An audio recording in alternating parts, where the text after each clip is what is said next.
Shalom, senang berjumpa dengan Bapak, Ibu, Saudara-saudara sekalian yang kekasih dalam Tuhan Yesus Kristus. Marilah kita berdoa sebelum kita mendengarkan firman. Bapa kami yang ada di dalam kerajaan surga yang mulia, terima kasih Tuhan bahwa di tengah-tengah pandemi yang makin menggila ini Kau masih memberikan kesempatan kepada kami, kesehatan kepada kami, untuk bersama-sama mendengarkan firman-Mu, sharing firman-Mu ya Bapa. Tuhan, urapi lidah dan bibir hamba-Mu yang hina ini ya Tuhan, untuk menyampaikan isi hati-Mu, dan biarlah Roh Kudus yang bekerja juga ketika firman-Mu sampai kepada telinga para anak-anak-Mu yang menonton video ini Tuhan, dan urapilah mereka, berikan mereka hikmat dan ubah hidup mereka Tuhan, agar menjadi pelaku-pelaku firman. Terima kasih ya Tuhan, berbicaralah, kami siap mendengarkan, dan dalam nama Tuhan Yesus kami berdoa dan mengucap syukur. Mari yang sama-sama ingin diberkati katakan amin. Saudara-saudara, pagi ini saya akan berbicara tentang penyertaan Tuhan. Di Amsal 3 ayat 5 dikatakan, percayalah kepada Tuhan dengan segenap hatimu, dan janganlah bersandar kepada pengertianmu sendiri. Selama 20 tahun saya mengalami kegagalan baik dalam karir maupun bisnis. Karena selama itu saya begitu sombong, merasa tidak memerlukan berkat dan pimpinan Tuhan Yesus. Nah, kata bersandar atau lean back berarti bersandar atau bertumpu atau bertopang pada sesuatu agar tegak atau kuat. Misalnya, saya bersandar pada dinding ini, berarti berat badan saya sepenuhnya ditopang oleh dinding ini. Nah, apa yang terjadi jika dinding ini rubuh? Atau mungkin kita bersandar pada sesuatu yang tidak kuat menyangga berat badan kita. Misalnya kita bersandar pada pohon yang kecil atau pada dinding bambu atau gedek, maka akibatnya kita akan terjatuh kalau dinding ini runtuh atau pohon yang kecil itu dan gedek itu tidak mampu menopang berat badan kita. Itulah yang terjadi jika kita menyandarkan hidup kita menurut pikiran kita sendiri, sehingga kita akan salah langkah dan gagal. Nah, ini juga yang saya alami selama 20 tahun tadi. Gagal dalam karir maupun bisnis karena saya merasa pandai, IQ saya di atas rata-rata, dikaruniai banyak talenta, saya orangnya ulet, tidak gampang menyerah dalam menghadapi kesulitan. Pendidikan saya sarjana elektro Satya Wacana, Master in Management dari Asian Institute of Management Manila, the best management institution di Asia Tenggara saat itu. Banyak pimpinan perusahaan, bank-bank swasta dan pemerintah lulusan dari AIM. Saya bekerja pada perusahaan-perusahaan besar seperti Sudarko, perusahaan-perusahaan minyak asing, Unilever dan sebagainya. Bahkan yang terakhir saya sempat menjadi CEO 4 perusahaan sekaligus. Namun saya tidak pernah sukses. Begitu juga bisnis saya yang gagal dan menghabiskan uang tabungan saya yang pada waktu itu dapat untuk membeli tanah seluas 7.500 meter di kota Semarang. Nah, titik balik saya adalah ketika mengikuti pameran Ambiente Fair di Frankfurt tahun 1993. Waktu itu Ambiente Fair adalah pameran consumer goods terbesar di dunia.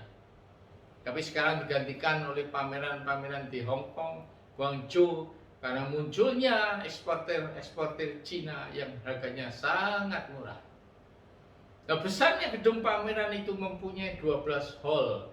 Ada yang 10 lantai, 6 lantai, 3 lantai, dan hanya 1 hall yang tidak bertingkat.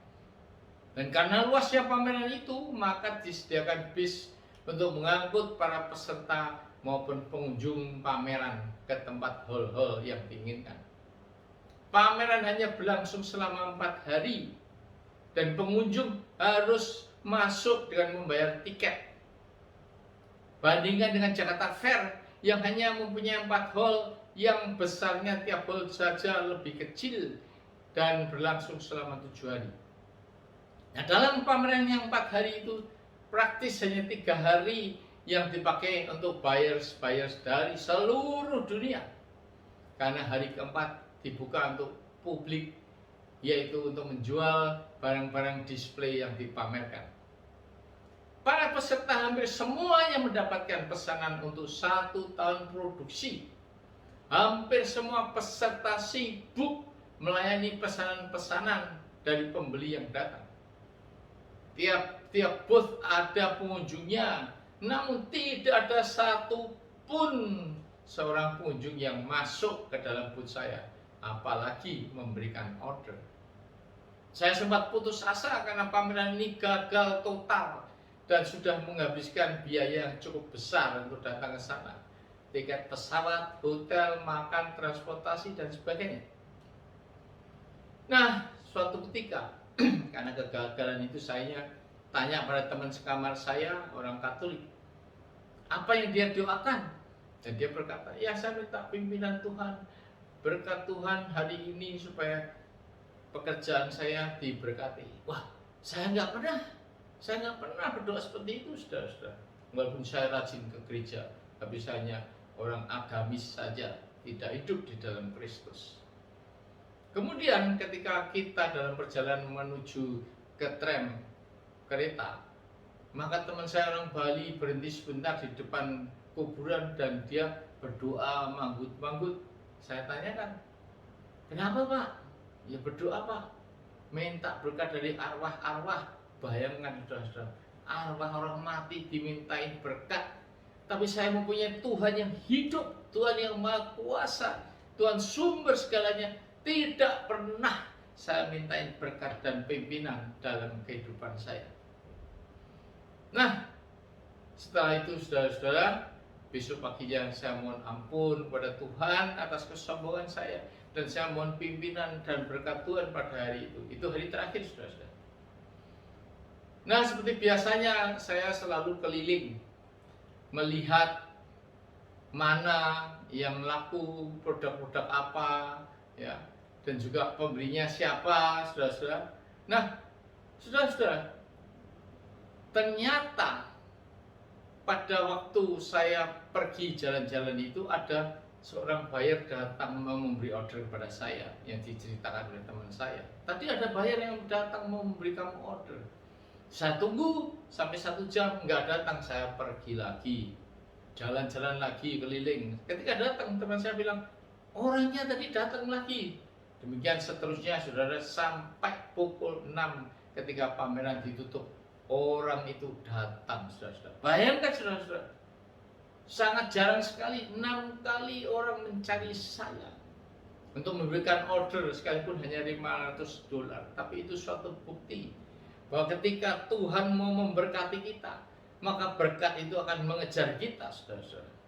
Tuhan memberkati orang yang dikasihnya pada waktu dia tidur, itulah firman Tuhan. Nah, saudara-saudara, setelah itu saudara-saudara, saya mulai menyerahkan hidup saya pada pimpinan dan berkat Tuhan. Nah, ternyata Yeremia 17 ayat 5-8 berkata, beginilah firman Tuhan, terkutuklah orang yang mengandalkan manusia, yang mengandalkan kekuatannya sendiri, dan yang hatinya menjauh daripada Tuhan. Ia akan seperti semak bulus di padang belantara. Ia tidak akan mengalami datangnya keadaan baik. Ia akan tinggal di tanah angus, di padang gurun, di negeri padang asin yang tidak berpenduduk. Inilah yang saya alami selama 20 tahun, ya Tuhan. Tidak pernah mengalami datangnya keadaan baik, karena saya mengandalkan kekuatan sendiri dan menjauh dari Tuhan. Namun Yeremia 17 ayat 7-8 berkata, diberkatilah orang yang mengandalkan Tuhan, yang menaruh harapannya pada Tuhan. Ia akan seperti pohon yang ditanam di tepi air, yang merambatkan akar-akarnya ke tepi batang air, dan yang tidak mengalami datangnya panas terik, yang daunnya tetap hijau, yang tidak khawatir dalam tahun kering, dan yang tidak berhenti menghasilkan buah. Nah, kiranya pengalaman saya dan ayat firman di atas akan menyadarkan saudara dan saya bahwa sebesar, sekuat apapun sumber daya yang kita miliki, semuanya itu hanya sia-sia dan akan mengakibatkan kegagalan-kegagalan dalam hidup ini jika saudara dan saya tidak bersandar kepada Tuhan Yesus. Amin. Mari kita berdoa. Tuhan, terima kasih atas firman-Mu ya Tuhan, yang menyadarkan kami bahwa kemampuan kami, sumber daya apapun yang kami miliki, tanpa penyertaan-Mu, tanpa berkat-Mu, semuanya sia-sia dan semuanya akan membawa kegagalan dalam hidup kami, baik dalam pekerjaan, dalam keluarga, dan semuanya ya Tuhan hanya bisa berjalan dengan lancar jika Engkau beserta dengan kami Tuhan. Terima kasih Tuhan, biar kami renungkan firman ini dan menjadi rema buat kehidupan kami. Dalam nama Tuhan Yesus kami berdoa dan mengucap syukur. Mari yang sudah diberkati sama-sama katakan amin.